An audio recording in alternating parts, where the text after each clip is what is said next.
Supreme court में आज अनुराग दुबे के मामले की सुनवाई हो रही है। इस सुनवाई में कई महत्वपूर्ण बातें सामने आई हैं। डीजीपी को बता दीजिए, ऐसा आदेश पारित करेंगे, जीवन भर याद रहेगा। सुप्रीम कोर्ट ने गुरुवार को यूपी पुलिस को जमकर फटकार लगाई। गैंगस्टर अनुराग दुबे की अग्रिम जमानत अर्जी पर सुनवाई के दौरान सुप्रीम कोर्ट ने उत्तर प्रदेश पुलिस की कार्यशैली पर सवाल खड़े किए। सुप्रीम कोर्ट ने कहा कि यूपी पुलिस पावर एंजॉय कर रही है, उसे संवेदनशील होने की जरूरत है। साथ ही कोर्ट ने अनुराग दुबे की गिरफ्तारी पर रोक लगा दी।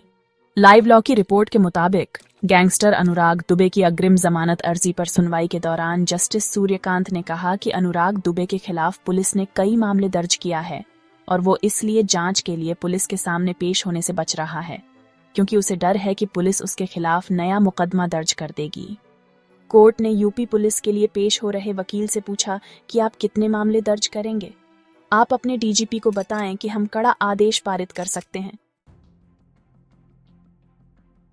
सुप्रीम कोर्ट ने अनुराग दुबे को फौरी तौर पर राहत देते हुए यूपी पुलिस को आदेश दिया है कि अग्रिम जमानत पर सुनवाई होने तक अनुराग दुबे की गिरफ्तारी नहीं होनी चाहिए।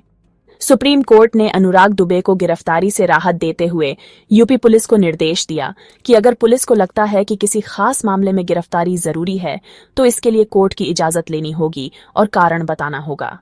सुनवाई के दौरान यूपी सरकार के वरिष्ठ अधिवक्ता राणा मुखर्जी ने बताया कि कोर्ट के पिछले आदेश के बाद याचिकाकर्ता को नोटिस भेजा गया था, लेकिन वह जांच अधिकारी के समक्ष उपस्थित नहीं हुआ और इसके बजाय उसने एक हल्फनामा भेजा। ये सुनते हुए जस्टिस कांत ने टिप्पणी की कि याचिकाकर्ता शायद इस डर में जी रहा है कि यूपी पुलिस उसके खिलाफ एक और झूठा मामला दर्ज कर देगी। जस्टिस कांत ने कहा, उसे पेश नहीं होना चाहिए क्योंकि उसे पता है कि आप एक और झूठा मामला दर्ज करेंगे और उसे वहां गिरफ्तार कर लेंगे। आप अपने डीजीपी को बता सकते हैं कि जैसे ही वह दुबे छुएंगे तो हम ऐसा कठोर आदेश पारित करेंगे कि उन्हें जीवन भर याद रहेगा। हर बार आप उसके खिलाफ एक नई एफआईआर लेकर आते हैं। अभियोजन पक्ष कितने मामलों को बरकरार रख सकता है? जमीन हड़पने का आरोप लगाना बहुत आसान है। कोई व्यक्ति जिसने रजिस्टर्ड सेल डीड से खरीदा हो, आप उसे जमीन हड़पने वाला कहते हैं। क्या यह सिविल विवाद है या आपराधिक विवाद? हम सिर्फ यह बता रहे हैं कि आपकी पुलिस किस खतरनाक क्षेत्र में घुस गई है और वे इसका मजा ले रहे हैं। कौन सत्ता से चूकना चाहेगा? अब आप पुलिस की शक्ति ग्रहण कर रहे हैं, अब आप सिविल कोर्ट की शक्ति ग्रहण कर रहे हैं और इसलिए आप मजा ले रहे हैं। जब मुखर्जी ने कहा कि अगर याचिकाकर्ता को छुआ गया तो उसका ब्रीफ यूपी राज्य को वापस भेज दिया जाएगा, तो जस्टिस कांत ने कहा कि वह कोर्ट के अधिकारी के रूप में कई सालों से जाने जाते हैं। हालांकि मुद्दा यह है कि पुलिस को कैसे संवेदनशील बनाया जाना चाहिए। पीठ ने दुबे के वकील अभिषेक चौधरी से भी पूछा कि वह क्यों पेश नहीं हो रहे हैं। वकील ने जवाब दिया कि उनके पास इस संबंध में कोई निर्देश नहीं है। हालांकि दुबे ने पुलिस अधिकारियों को अपना मोबाइल नंबर दिया है ताकि वे उन्हें बता सकें कि उन्हें कब और कहां पेश होना है। इस पर जस्टिस भुइयां ने मुखर्जी से पूछा कि दुबे को किस संचार माध्यम से पेश होने के लिए कहा गया था। जब उन्हें बताया गया कि एक पत्र भेजा गया था तो पीठ ने टिप्पणी की कि आजकल सब कुछ डिजिटल हो गया है और सुझाव दिया कि दुबे के मोबाइल पर एक संदेश भेजा जाए जो हर समय चालू रहेगा, जिसमें यह जानकारी दी जाए कि उन्हें कहां पेश होना है। जस्टिस कांत ने चेतावनी देते हुए कहा कि पुलिस अधिकारी स्वयं दुबे को गिरफ्तार नहीं करेंगे।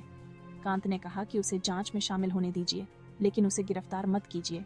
और अगर आप सचमुच सोचते हैं कि किसी विशेष मामले में गिरफ्तारी जरूरी है तो आइए और हमें बताइए कि ये कारण है। लेकिन अगर पुलिस अधिकारी ऐसा कर रहे हैं तो आप हमसे यह ले लीजिए, हम न केवल उन्हें निलंबित करेंगे बल्कि उन्हें कुछ और भी खोना पड़ेगा। कौन है अनुराग दुबे?